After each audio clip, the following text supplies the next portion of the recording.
দাহ শুরু হয়ে গেছে, ঘুম হারাম হয়ে গেছে। কারণটা কি? কারণ আছে, কারণটা তারা বুঝতে পারছে। বুঝে সুঝেই চরমনায় পীর সাহেবকে আজকে যাতে কথাবার্তা বলা শুরু করছে। একটা কথা মনে রাখতে হবে, চরমনায় পীর সাহেব কি এবং কেমন তা বাংলাদেশ সহ সারা পৃথিবীর মানুষ জানে। যত তাকে ছোট করার চেষ্টা করবে, আল্লাহর পক্ষ থেকে আল্লাহ তাআলা এই জমিনের মানুষটাকে যত সম্মানিত করবে। আমার ভাইয়েরা, একটা হলো, আমরা একটা কথা আমি আপনাদের সংক্ষেপে বলছি, পিয়ার হলো preventive of all sorts of crime. যত অপরাধ এই দেশে হয়, এটাকে যদি প্রিভেন্ট করতে হয় তাহলে পিয়ার সিস্টেমের নির্বাচন ব্যতীত কোনো সমাধান নাই। তার কারণ আপনারা বাস্তবতার আলোকে দেখেন, এটা বোঝা অতি সহজ, বোঝার চেষ্টা করে। 1972 সাল থেকে আমরা বহু নির্বাচন দেখেছি, বহু কায়দায় নির্বাচন দেখেছি, কিন্তু এদেশের থেকে অপরাধ, খুন, গুম, মানুষ হত্যা, যত প্রকার হাত দখল, ঘাট দখল, কোনো কিছু বলতে হয় নাই, আর হতে পারেও না। তার কারণ এটা হলো সিস্টেম লস। সিস্টেম লস একটা কথা এই বিদ্যুৎ লাইনের ভিতরে এরা ব্যবহার করে, সিস্টেম লস।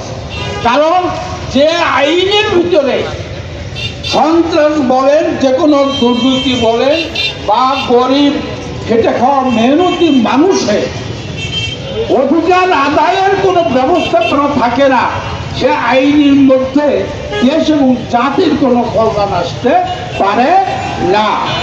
এর জন্যই আমাদের পীর সাহেব আমাদের দেশে পিয়ার সিস্টেমের নির্বাচন চেয়েছে। আর তোমরা বলো যে পিয়ার কি?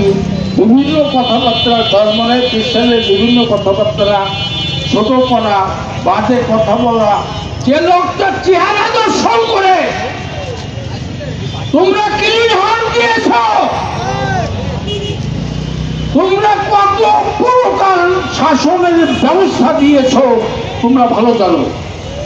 1972 সাল থেকে এখন যে কটা সরকারের পালাবদল হয়েছে, আমি দূরপাত থেকে বলতে চাই সবকটা সরকার ছিল ব্যর্থ এবং দুর্নীতিগ্রস্ত সরকার। বাংলার মানুষ আর এই দুর্নীতি ব্যর্থ সরকার বাংলার মঞ্চে দেখতে চায় না। সেজন্য পিয়ার সিস্টেম নিতে হবে, দুর্নীতি করার সুযোগ থাকবে না। মেয়ের সামনে পিতাকে বেঁধে ধর্ষণ করার সুযোগ থাকবে না, ব্যাংক ডাকাতি থাকবে না, ধর্ষণ থাকবে না, টাকা পাচার করার সুযোগ থাকবে না, আঙ্গুল ভুলে বট গাছ হইতে পারবে না। দেশবাসী বুঝে এটাই সিদ্ধান্ত নিবে। সিদ্ধান্ত দেশবাসী, চরমনায় পীর সাহেব পথ দেখিয়েছেন, সিদ্ধান্ত আপনাদের। আপনার ভাগ্যের পরিবর্তন, আপনার চেষ্টা আপনাকে আমাকে সবাইকে করতে হবে। তার কারণ আল্লাহর ঘোষণা, যে জাতি তার ভাগ্যের পরিবর্তনের চেষ্টা করে না, আমি তাদের ভাগ্যের পরিবর্তন ঘটাই না। তাদের সিদ্ধান্ত আপনার পথ দেখেছেন চরমনায় পীর সাহেব, দেখা হবে নির্বাচনের মাঠে। যদি দেশকে একটা কল্যাণকর সমস্যা, খেটে খাওয়া মানুষের অধিকার আদায় করার জন্য কল্যাণকর সমস্যা রাষ্ট্র গঠন করতে হয়, তাহলে আমি বলবো হাত পাখা ব্যতীত আর কোনো মাথা নাই, মাথা থাকতে পারে না।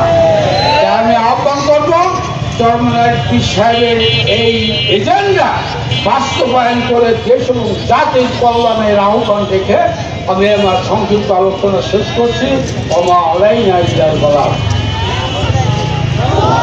আমরা কেউ সামনে যাব না, সামনে ব্যানার যাবে, নেতৃবৃন্দ যাবে, কেউ আমরা এখান থেকে বের হব না। আমাদের মিছিল খুলনা স্ট্যান্ডে শেষ হবে। আমরা সুশৃঙ্খলভাবে ইনশাআল্লাহ।